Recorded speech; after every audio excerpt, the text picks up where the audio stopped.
Liritan atau yang harus dibacakan dalam taman dan lupa like, comment, share, and subscribe. Bismillahirrahmanirrahim. Teman-teman energi, salam sehat. Selamat menunaikan ibadah puasa untuk yang menjalankannya, dan semoga ibadah puasa ini menjadi bagian terbaik dari hidup kita di Ramadan kali ini. Teman-teman, ada pertanyaan begini. Bagaimana orang yang memiliki asam lambung puasa dengan baik? Apakah aman? Nah, beberapa literatur mengungkapkan seperti ini, bahwa sebetulnya puasa yang betul malah mampu mengobati asam lambung dengan baik. Loh, kok begitu? Ya, karena fase puasa adalah fase di mana tubuh melakukan keteraturan yang luar biasa. Keteraturan apa? Pertama, pada saat pola sahur itu adalah pola penyimpanan energi untuk mempersiapkan si sistem cerna kita tetap mencerna pada fase istirahat tidak makan. Nah, pada fase si sistem cerna itu tidak mencerna dan mencerna cadangan energi yang dimakan pada saat sahur, maka akan terjadi penyetabilan sistem enzim. Jadi dia mencerna hanya cadangan makanan yang dimakan pada saat sahur. Sehingga stimulasi enzim yang ada di dalam lambung, produksi asam basanya akan lebih seimbang. Dia bekerja fokus dalam mencerna. Yang terpenting adalah bagaimana sahur yang sehatnya. Oke, sahur yang sehat, yang pertama, usahakan sahur makanan yang mengandung banyak serat. Apa saja? Jika Anda penderita asam lambung, maka yang disarankan adalah sahur dengan makanan yang rendah gula, rendah garam, dan rendah lemak. Kenapa? Barang makanan yang rendah lemak, rendah gula, dan rendah garam itu bahan makanan yang sangat mudah dicerna dan dia tersimpan sebagai energi. Nah, makanya pasca sahur teman-teman tidak boleh tidur lagi. Supaya apa? Makanan itu langsung dicerna, kemudian menyimpan menjadi cadangan energi pada saat sistem cerna tidak diisi. Dengan demikian, maka energi itu mampu merecovery sistem cerna yang rusak pada saat sistem pencernaan itu sedang istirahat atau puasa. Nah, kemudian selain makanan yang rendah lemak, makanan yang rendah gula dan rendah garam, apalagi makanan saat sahur yang dianjurkan adalah makanan yang mengandung serat yang tinggi.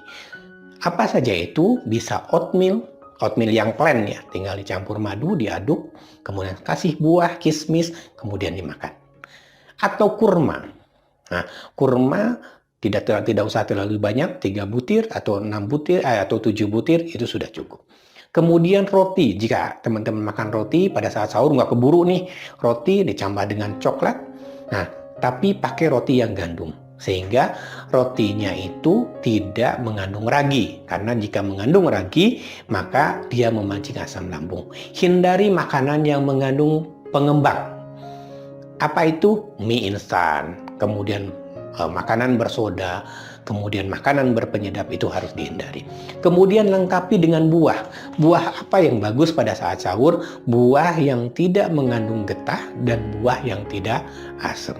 Nah, kemudian berapa liter air putih yang harus diminum pada saat sahur?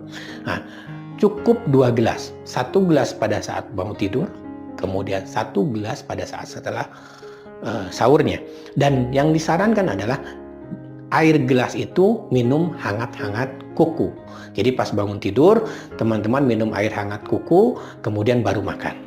Untuk apa? Ketika kita bangun tidur ada fase antara fase relaksasi menjadi fase bekerja. Jika teman-teman meminum 1 gelas air hangat, maka teman-teman memberikan waktu kepada si lambung untuk bekerja dan menyetabilkan dulu sistem cerna sebelum mendapatkan makanan. Kemudian setelah sahur, tunggu setengah jam baru minum air hangat lagi sebagai persiapan supaya tubuh kita tidak dehidrasi. Jadi 2 gelas, 1 gelas pada saat bangun tidur, 1 gelas pada saat setelah makan. Vitamin apa yang dianjurkan? Vitamin D, vitamin E, kemudian vitamin C. Nah, Kang, apa yang bisa membantu supaya kita lebih kuat berpuasa? Keteraturan. Jadi, teman-teman, makanya Rasulullah sangat menganjurkan untuk melakukan sahur supaya mempersiapkan tubuh kita oleh energi, dan energi itu dipakai pada saat sistem cerna kita istirahat. Itu yang pertama. Kemudian pada saat buka puasa. Jadi banyak orang pada saat buka puasa begini, apalagi penderita asam lambung ini nggak boleh dilakukan. Pada saat kita berpuasa lapar mata, nyiapin kolak, kemudian nyiapin makanan, gorengan, dan lain sebagainya. Terutama gorengan. Untuk penderita asam lambung tidak boleh langsung makan gorengan dengan teh manis. Dan itu adalah kebiasaan kita. Jadi kebiasaan di Indonesia itu kalau buka puasa itu gorengan, teh manis, cengek. Wah, itu enak banget tuh. Yang tadinya ini nafsu makan jadi nggak nafsu makan. Gorengan habis 3, cengek 1, kemudian teh manis segelas, sudah kenyang tuh. Padahal itu sangat salah. Kenapa sangat salah? Teh manis, kafeinnya meningkatkan asam lambung. Gorengan, jika minyaknya tidak bersih juga meningkatkan asam lambung. Apalagi cengeknya. Kalau cengeknya cengek yang sangat pedas, pasti meningkatkan asam lambung. Jadi apa Kang yang harus ideal itu? Nah, yang harus ideal adalah pertama, pada saat buka puasa disarankan teteh, akang, teman-teman energi semua, minum air hangat dulu 1 gelas. Minum air hangat 1 gelas, biarkan dia mensimulasi dulu lambung sebagai persiapan untuk mencerna, kemudian cari makanan yang lembut dulu. Boleh puding, boleh agar-agar, boleh kolak, tidak apa-apa, tapi kolak dibatasi hanya 1 gelas. Atau bubur kacang hijau. Setelah itu relaksasi sebentar. Makan berat bisa dilakukan pasca taraweh atau sebelum taraweh, tetapi setelah buka harus istirahat 15 menit. Biarkan lambung bekerja untuk makanan ringannya dulu, bukan gorengan ya. Untuk penderita asam lambung tidak disarankan makan gorengan. Karena jika makan gorengan, maka nanti dia akan menyebabkan asam lambung naik atau peradangan di tenggorokan.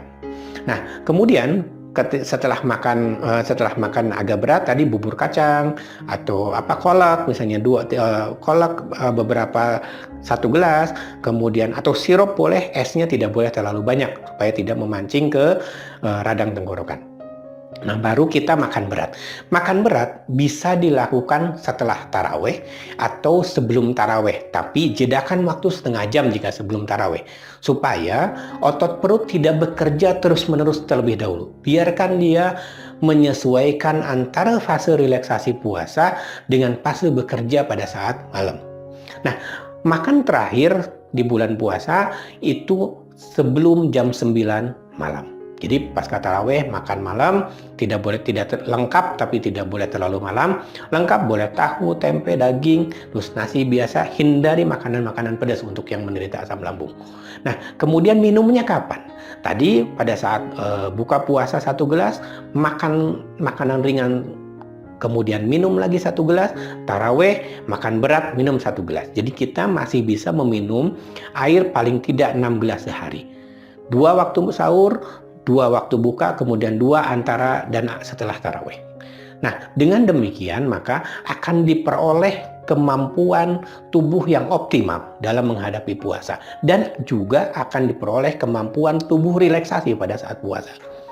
Dengan demikian, jangan takut untuk yang menderita asam lambung. Jika kita mampu mengatur pola makan yang baik, maka puasa membantu meringankan sakit asam lambung. Nah, teman-teman, itu yang saya bisa sampaikan mengenai pola makan untuk bulan Ramadan ini. Untuk yang asam lambung, jangan takut. Atur pola makannya sahur, atur pola makan saat buka, sehingga kita mendapatkan energi yang maksimal pada saat berpuasa. Oh ya, ada pertanyaan, Kang, misalnya kita mau minum susu misalnya. Apakah boleh? Boleh. Pada saat sahur boleh minum susu atau diganti oleh madu. Pada saat buka puasa boleh minum susu atau diganti dengan madu. Tetapi susu yang kadar lemaknya rendah. Karena kadar lemak yang tinggi itu cenderung sulit untuk dicerna. Kemudian apa lagi? Buah dan sayur juga harus banyak. Kemudian kita tidak boleh makan buah yang yang ada getahnya dan asam.